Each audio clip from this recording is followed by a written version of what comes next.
चौथे स्कंद में 4 प्रकरण हैं, धर्म, अर्थ, काम और मोक्ष। ये जिसके सिद्ध हो गए अर्थात वो संसार के बंधनों से मुक्त हो जाता है। ये चतुर्थ स्कंद पुरुषार्थ चतुष्टय प्रकरण स्कंद है। धर्म प्रकरण में 7 अध्याय हैं। धर्म प्रकरण में सती, शिव और दक्ष की कथा।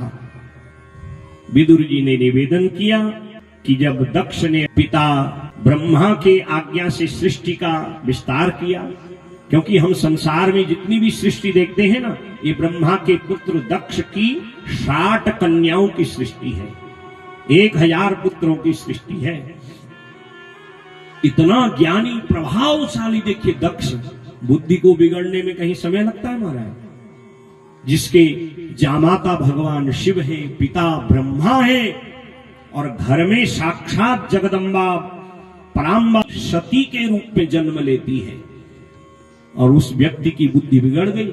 हम आपकी तो बात ही क्या कहनी महाराज। विदुर जी ने निवेदन किया है, भवे शीलवतां श्रेष्ठे दक्षो दुहिर्दवत्सलः कष्टं चराचर गुरुं निर्वैरं शांत विग्रहम्। दक्ष तो बड़ा प्रभावशाली था, और उसके घर में दुहित वत्सल, उसके घर में तो साक्षात जगदम्बा बिटिया बन के आई है, और शिव जैसे जामाता है, और शिव परम शांत देवता।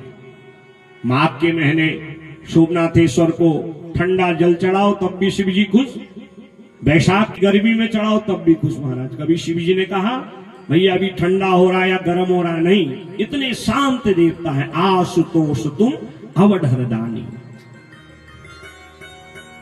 और ऐसे शांत देवता को क्यों उग्र होना पड़ा, अपने ही ससुर का मस्तक कटवाना पड़ा? ये कथा हम सुनना चाहते हैं। और तब मैत्रेय जी कहते हैं, जब प्रजापति का पद दक्ष ने प्राप्त किया तो एक दिन ब्रह्मा ने कहा, देख बेटा, जो जितना बड़ा व्यक्ति होता है उसको उतने बड़े समाज में काम करने पड़ते हैं। तूने संसार में अपना प्रभाव जमाया है, अब तू सभी देवी देवताओं को प्रसन्न करने के लिए बहुत बड़ा यज्ञ कर। तो प्रयागराज में दिव्य बहुत बड़ा मंडप बना, जहां दक्ष ने सब लोगों को बुलाया, ब्रह्मा, विष्णु, महेश, इंद्र, यम, कुबेर, ऋषि, महर्षि, राजर्षि, सब विद्वान ब्राह्मण संतों को बुलाया। सभा में सबके लिए आसन रखा है। जब दक्ष आए तो भगवान शिव ने सोचा, इसको मैंने इतना बड़ा पद दिया, वैसे तो लौकिक व्यवहार में मेरे ससुर है, परंतु मेरे बेटा ब्रह्मा, ब्रह्मा का ये बेटा है, देखो तो सही इसको कहीं पद का मद तो नहीं हो गया? और पद का मद बड़ा भयंकर होता है महाराज। जब तक गांव के प्रधान नहीं बनते तब तक हाथ जोड़ते रहे महाराज, ध्यान धरिए, ध्यान धरिए महाराज। गांव का प्रधान क्या बना, प्रधानमंत्री तो छोड़ो महाराज, अब मन में होता लोग मुझे प्रणाम करें महाराज। अब हम तो जो है ब्लॉक प्रमुख बन गए, जिला पंचायत सदस्य बन गए महाराज, एमएलए बन गए, एमपी बन गए हैं। और वोट लेते समय हाथ जोड़ता है, जीतने के बाद लोगों से हाथ जुड़वाता है, माला पहनवाता है। ये पद का मद आज से नहीं, पहले ही चला है। दक्ष के पास जब कुछ नहीं था तो महाराज जय जयकार, वो नहीं चाहता था, जय जयकार करता था। और आज मिल गया तो पद के साथ मद भी आ गया। प्रभुता पाहि काहू मद नाही, को अस जग जन्मा नाही। भगवान शिव ने परीक्षा का भाव किया, सब खड़े हुए दक्ष के आने पर, परंतु भगवान शिव खड़े नहीं हुए। बस अहंकारी व्यक्ति की यही पर पहचान है। कहा ये मेरा जामाता और मुझे ही प्रणाम नहीं करता। मैंने नारद के कहने पर अपनी भोली भाली सती, इसको कन्या रूप में, जो इतनी भोली भाली थी, और नारद जी के कहने पर मैंने अपनी बिटिया का ब्याह इसके साथ कर दिया। न इसका घर है, न कोई अपना सगा संबंधी है, न मित्र है, न बंधु है, न बांधव है महाराज। शमशान में रहता है, भस्म लगाता है, भूत प्रेत न जाता है। ये जैसे जैसे लोगों के साथ रहता है ना, वैसी इसकी बुद्धि बन गई, बिगड़ गई। बताओ भोलेनाथ से क्या बोलना है क्या नहीं बोलना है, विवेकहीन हो जाता है व्यक्ति थोड़ा कुछ मिलने पर। तो भोले बाबा ने कहा भाई हमारे विषय में यहाँ बहुत कुछ कहा जा रहा है, और महान व्यक्ति वही है जो अपमान का घूंट पी के स्थान का त्याग कर दे, विवाद को बढ़ाए नहीं। भगवान शिव अपने नंदीश्वर आदि गणों को लेकर जब जाने लगे ना, तो नंदीश्वर ने कहा नहीं नहीं नहीं, ऐसे नहीं हो सकता। और आज दक्ष से कहता है देख भोले बाबा भले कुछ नहीं कहते, मैं भोले बाबा का भक्त हूं, और भक्त भगवान का अपमान सहन नहीं कर सकता, इसलिए मैं तुझे श्राप देता हूं। विज्ञाय शापम गिरिशानुनाग्रणी नंदीश्वरो रोषकसाय दूषितः दक्षाय शापं विससर्ज दारुणम् ये चान्ममोदस्त्वदवाच्यतां द्विजा। नंदीश्वर को आया क्रोध, कहा मैं तुझ दक्ष को श्राप देता हूं, जिस मुख से तूने शिव की निंदा की जा तेरा मुख ही गिर जावे।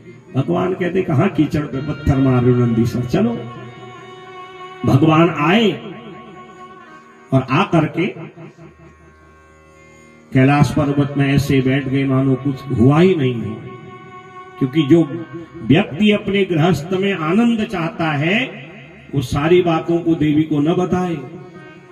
कुछ बातें ऐसी होती हैं देवियों को नहीं बतानी पड़ती हैं। कभी राम कथा को पढ़िए, रामचरितमानस के बालकांड में राम जी का अवतार का वर्णन।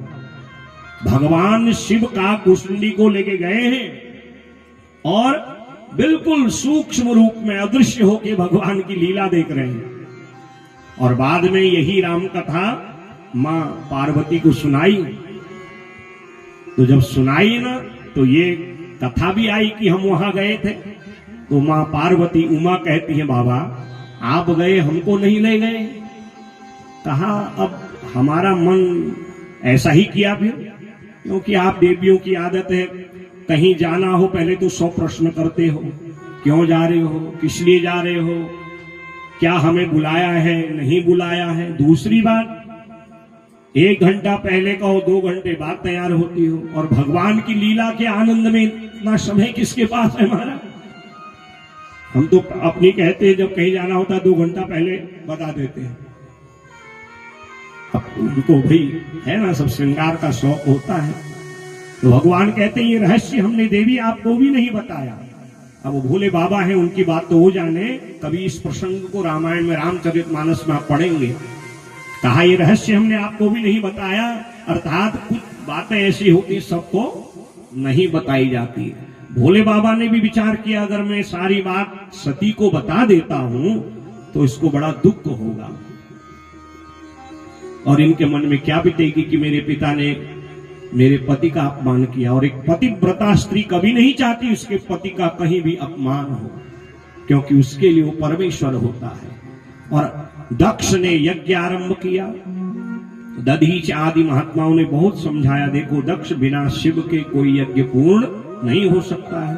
इतना अहंकारी है, क्या कहता पता है, जिसको शिव से प्रेम है वो चले जाए। शिव पुराण के सती खंड में कथा विस्तार पूर्वक है, 2 दिन की कथा है। यज्ञ आरंभ हुआ, विमान आकाश मंडल से जाते हैं। सती की बहनें हैं, 60 बहनें हैं, 27 चंद्रमा, 10 धर्म, 13 कश्यप महात्मा को भी आई है। ये चर्चा करती हैं पिता के घर में बहुत बड़ा उत्सव है, सब बहनें आएंगी मिलेंगी, कितना आनंद होगा, कितना बड़ा उत्सव हो। सती ने ध्यान पूर्वक सुना। और मायके की बात हो, माताओं के कान लंबे हो जाते हैं वहां। और मायके में कोई कार्य हो और बिटिया को न बुलाया जाए, ऐसा हो सकता है।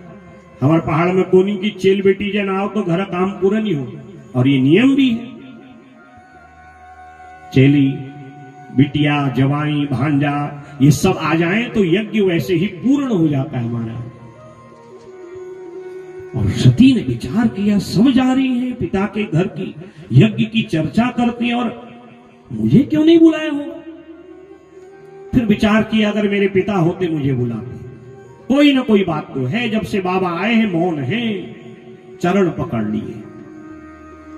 और सती ने बड़ी सुंदर बात में, क्योंकि जब माताएं पति से कोई काम करवाना चाहती है उनकी शैली ही कुछ और हो जाती है। यहां पर भी वही है।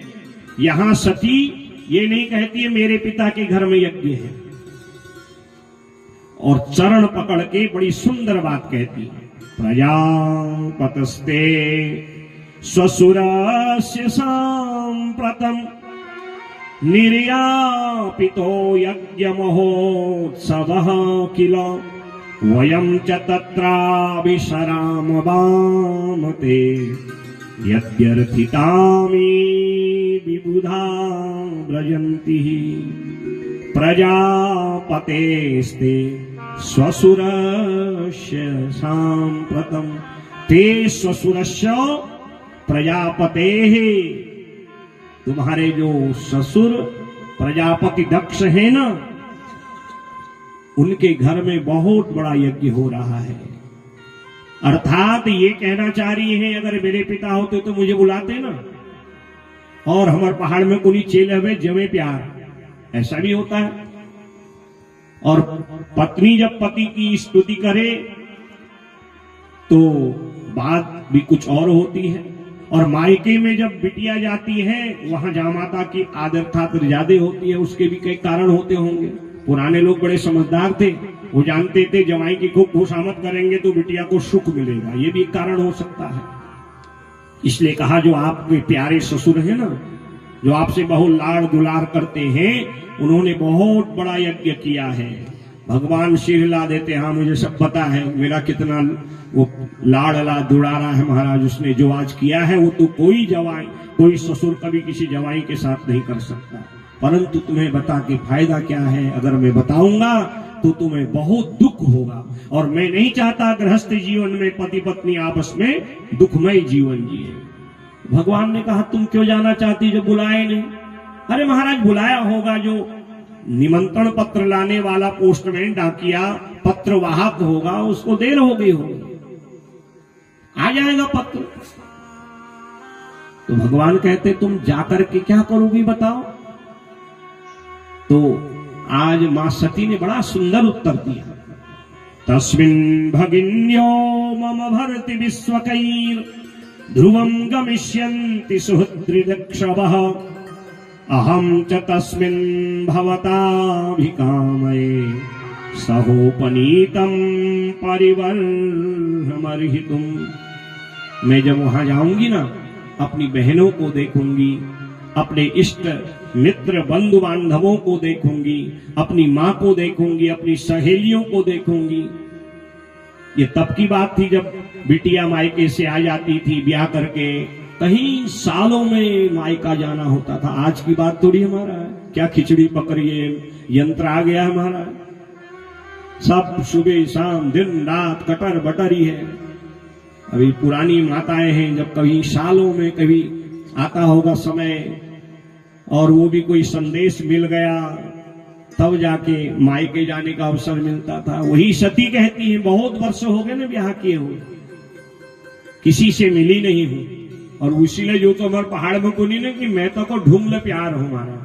मायके की याद आते आते बूढ़ी माता के मन में भी भाव भर जाता है, आंख में आंसू आ जाते हैं। वो बचपन याद आता है, बचपन की सहेलियां, बाबूजी का आंगन, वो खेल, वो कूद, वो चंचलता, क्या आनंद होता है। वो तो केवल एक देवी ही जानती है महाराज। सती भी तो भले ही वो जगदम्बा है, पर है तो एक देवी, स्त्री का मन है ना।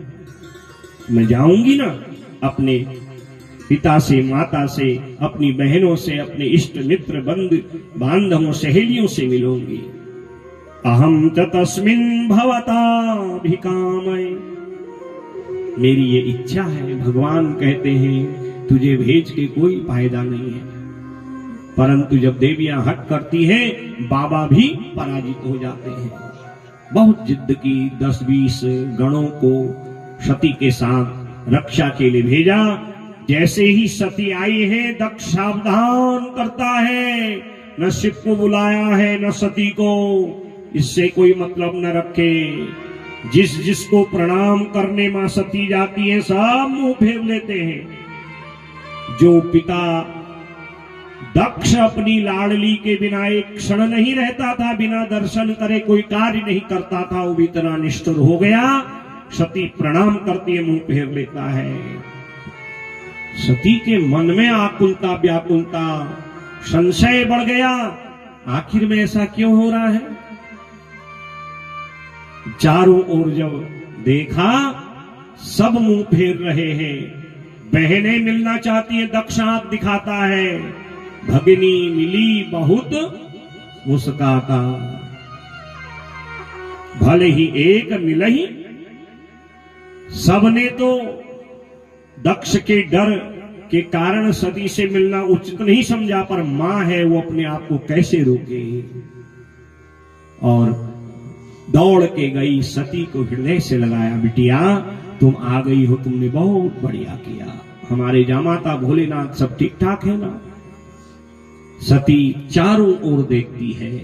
जब देखा इतना बड़ा यज्ञ महोत्सव, दत्ताम सपर्याम्बरमासनम सा नादत्त पित्रा प्रतिनंदिता सती अरुद्र भागम तमवेक्ष चाध्वरम पित्रा च देवे कृतहेलनम विभो। उस बड़े यज्ञ में भगवान शिव का न वर्ण है, न आसन है, न स्थान है, न कोई नेम प्लेट है। जब बड़ी बड़ी अधिकारियों की मीटिंग होती है, सबका नेम प्लेट होता है आगे से, किसको कहां पर बैठना है। यज्ञादि में भी स्थान होता है, कहाँ आचार्य बैठेंगे, कहाँ ब्रह्मा, कहाँ व्यास जी, कहाँ उपव्यास जी, कहाँ संत जप तप करने वाले। सबका भाग है। ब्रह्मा का है, विष्णु का है, यम का है, कुबेर का है, अग्नि का है, ऋषियों का, महर्षियों का, और भोलेनाथ का अरुद्र भागम तमवेक्ष चाध्वरम अध्वरम। यज्ञ में शिव का जब भाग नहीं देखा, तब सती समझी ओ भोलेनाथ मुझे भेजना क्यों नहीं चाहते थे। पति त्यागे तो पिता शरण देवे, और जब पति और पिता दोनों त्यागे तो क्या करे महाराज। आज सती माने जिस कुंड में दक्षिणाग्नि जल रही थी, वहां पर कुशा का आसन लगाया। बहुत पश्चाताप हुआ, मां को बहुत रोई है मां। बाबा मैंने आपकी अवहेलना करके, आपकी बात न मान के बहुत बड़ा अपराध कर दिया। अब मैं लौट के तो नहीं आ सकती, पर मैं आज संकल्प लेती हूं, मैं अपने प्राणों को योगाग्नि में छोड़ती हूं। अगला जन्म हो आपकी पत्नी बन के निरंतर आपकी सेवा करूंगी। अस कहीं जोग अग्नि तनु जारा, अस कहीं जोग अग्नि जनतारा, अस कहीं जोग अग्नि तनु जारा, अस कहीं जोग अग्नि तनु जारा। भाये हु सकल मख हाहाकारा, भाये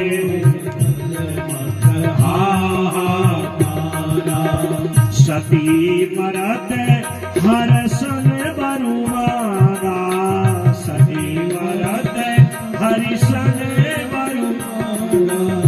जन्म जन्म शिव पद अनुरागा, जन्म जन्म शिव पद अनुरागा। तेहि कारण हिमगिरि गृह जाई, तेहि कारण हिमगिरि जाई।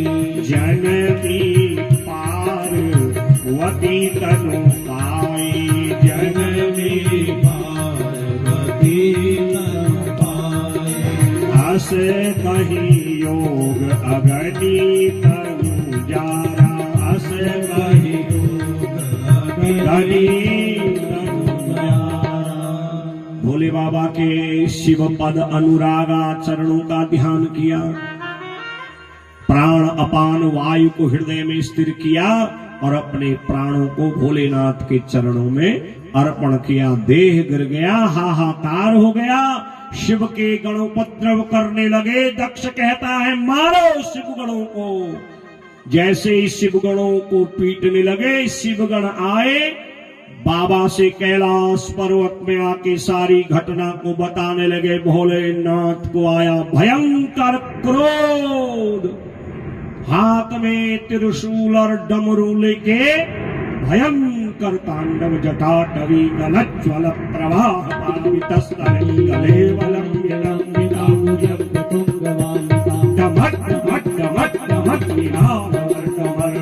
चकार चंड तांडवम जटाकटाह संभ्रमं भ्रमं निलिप्त निर्जन विरोलवीचि वल्लरी विराजमान मूर्धनि धगत धगत धगत ज्वलल्ललाट बट्ट पावके किशोर चंद्रशेखरे रति प्रतीक्षणं मम रति प्रतीक्षणं मम रति प्रतीक्षणं मम। भोले बाबा दो ही स्थिति में तांडव करते हैं, जब विनाश करना हो या रावण जैसा भक्त गा रहा हो। भयंकर तांडव किया, मस्तक की जटा जमीन में गिराई। दक्षम समज्ञम जहिमत भटानाम तमग्रणी रुद्र भटांशको में। उस जटा से पर्वताकार गण प्रकट हो गया, नाम हो गया वीरभद्र। बोले वीरभद्र भगवान की जय हो। प्रभु क्या आज्ञा है, जाओ मेरे ससुर का यज्ञ विध्वंस कर दो। जो मिले, कोई देवता मिले, कोई साधक मिले, किसी को मत छोड़ना। जो विरोध करे तुम्हें सब माफ है। यहां तक कि मेरे ससुर मिले ना, उनको भी मत छोड़ना। हजारों शिवगणों की सेना लेके चलसी महामुनि गरजसी भारी। वीरभद्र जमीन में पांव रखते हैं, पृथ्वी डोलने लगती है। यज्ञ शाला में ज्यों ही प्रवेश किया, भृगु महाराज कहते जजमान हम रक्षा करेंगे। वीरभद्र ने खींची भृगु महाराज की दाढ़ी, दो चार बाल ही रखे महाराज। लंबी दाढ़ी आड़ी भी ज्यादा अच्छी नहीं होती है महाराज। हाँ, कहां वीरभद्र आ जाए आज के समय में कोई भरोसा नहीं। थोड़ा सा हास परिहास भी होना चाहिए। हाँ, भग देवता आए, हम जजमान की रक्षा करेंगे। भग जो देवता है, उनके नेत्र में आज वीरभद्र ने उंगली डाल दी, आंख ही फोड़ दिए। पूषा देवता कहते हैं हम जजमान की रक्षा करेंगे। भगस्य नेत्री भगवान पाति तस्य रुषा भुवि पूषणश्चापतद्दन्तान् कालिंगस्य था बलः। पूषा देवता कहते हम जजमान की रक्षा करेंगे। अच्छा, तुम रक्षा करोगे? पूषा के मुख में मारा घूसा, दंतान, उसके सारे दांत तोड़ दिए। सब भाग गए। दक्ष भाग रहा था, पकड़ा उसको। जैसे मूली गाजर को पत्ते से अलग करते हैं ना, पकड़ा दक्ष की गर्दन, मरोड़ी और हाथ में लिया उसका मस्तक और यज्ञ कुंड में स्वाहा, धड़ जमीन में हाहाकार हो गया। अधूरा यज्ञ न जजमान के लिए अच्छा है और न सृष्टि के लिए मंगलकारी है। कौन पूर्ण करे? कहा जिसने इस यज्ञ में ये सब किया है, जिनके कारण हुआ है, उन्हीं के पास जाके इस समस्या का निदान होगा। और सारे देवी देवता गए, ऋषि महर्षि गए भोलेनाथ के पास। बाबा कृपा करो, आशुतोष तुम अवधर दान, आरत हरहु दीन जन जान। जय भोले की आपकी तरह पहुंच गए। भोलेनाथ आपकी जय हो, भोलेनाथ आपकी जय हो। और बाबा भूल जाते हैं किसने क्या किया था महाराज। बड़ी सुंदर स्तुति करी। भोलानाथ से निराला कोई और नहीं, भोलानाथ से निराला, शंभुनाथ से निराला कोई और नहीं। भोलानाथ से निराला, शंभुनाथ से निराला कोई और नहीं। कोई और नहीं, कोई और नहीं।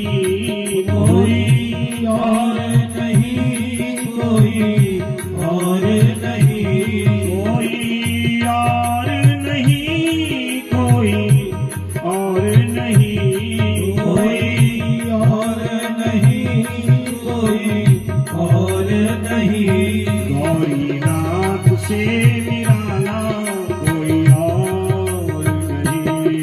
गौरीनाथ से निराला कोई और नहीं। उनका डमरू डम डम बोले अगम निगम के भेद खोले। उनका डमरू डम डम बोले अगम निगम के भेद खोले। अगम निगम के भेद खोले। अगम निगम के भेद खोले। उनका डमरू डम डम बोले अगम निगम के भेद खोले। उनका डमरू डम डम बोले अगम निगम के भेद ऐसा डमरू बजाने वाला कोई नहीं। ऐसा डमरू बजाने वाला कोई नहीं। भोलानाथ से निराला गौरी नाथ से निराला कोई और नहीं। गौरीनाथ से निराला कोई और नहीं। हर हर महादेव। हमारे गौरी शंकर विराजमान है सोमनाथेश्वर में। उनके निमित्त सेवा श्री राधे।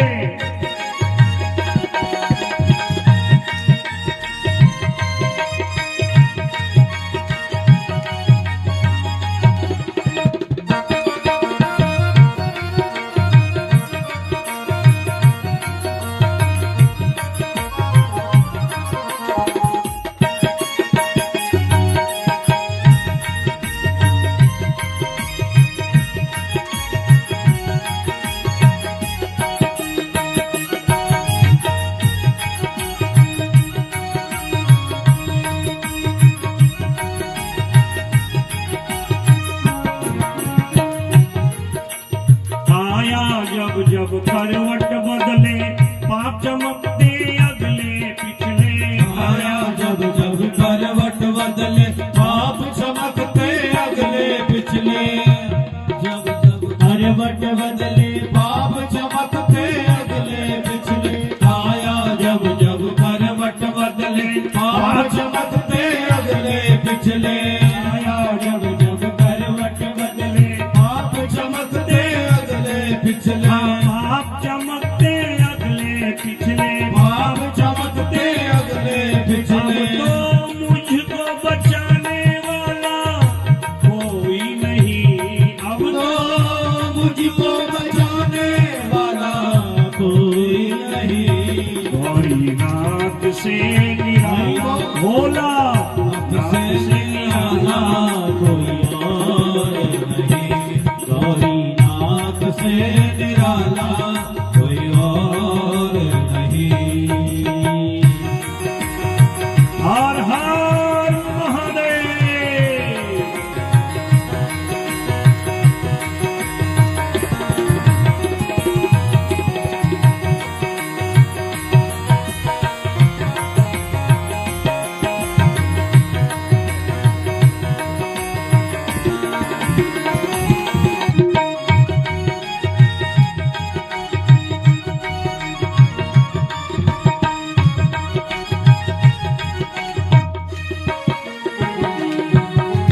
तुम हो भोले अंतर्यामी क्यों बिसराया मुझको स्वामी। तुम हो भोले अंतर्यामी क्यों बिसराया मुझको स्वामी। क्यों बिसराया मुझको स्वामी। क्यों बिसराया मुझको स्वामी। तुम हो भोले अंतर्यामी क्यों बिसराया मुझको स्वामी। तुम हो भोले अंतर्यामी क्यों बिसराया मुझको ऐसा स्वामी। भक्तों का रखवाला भोला भक्तों का रखवाला कोई और नहीं। भोला भक्तों का रखवाला कोई और नहीं। शंभो नाथ से निराला कोई और नहीं। शंभुनाथ से निराला कोई और नहीं। कोई और नहीं। कोई और नहीं। कोई और नहीं। कोई और नहीं। गौरी नाथ से निराला कोई और नहीं। गौरी नाथ से निराला, शंभो नाथ से निराला कोई और नहीं। कोई और नहीं, कोई और नहीं, कोई नहीं। बोले सोमनाथेश्वर भगवान की जय। दोनों हाथ उठा के हार हार हर महादेव। ये हाथ उठाना वैज्ञानिक कारण भी है, आध्यात्मिक कारण भी है। स्वस्थ रहना चाहते हो हाथों को, ये वो सब योग है एक प्रकार का। कहीं कोई अकड़ न हो जाए महाराज, फिर कला यहाँ पीढ़ है गए, वहां पीढ़ है गए। ये हमारी जितनी भी ये भक्ति मार्ग है ना, ये एक प्रकार का योग साधन है। ताली बजाना अर्थात शरीर स्वस्थ है, हाथ उठाना। और वैसे भी हाथ उठाने का मतलब प्रभु आपकी कक्षा में हम उपस्थित हैं। बच्चा क्लास में जाता है, अटेंडेंस होती है, यस मैडम यस सर। अब हाथ ही नहीं उठाओगे तो उपस्थिति लगेगी। हार हार महादेव। गौरी शंकर महाराज विराजमान है सोमनाथेश्वर में। आपके पिताजी ने स्थापना कराई थी वर्षों पूर्व। मेरे से कहा था आप चलिए,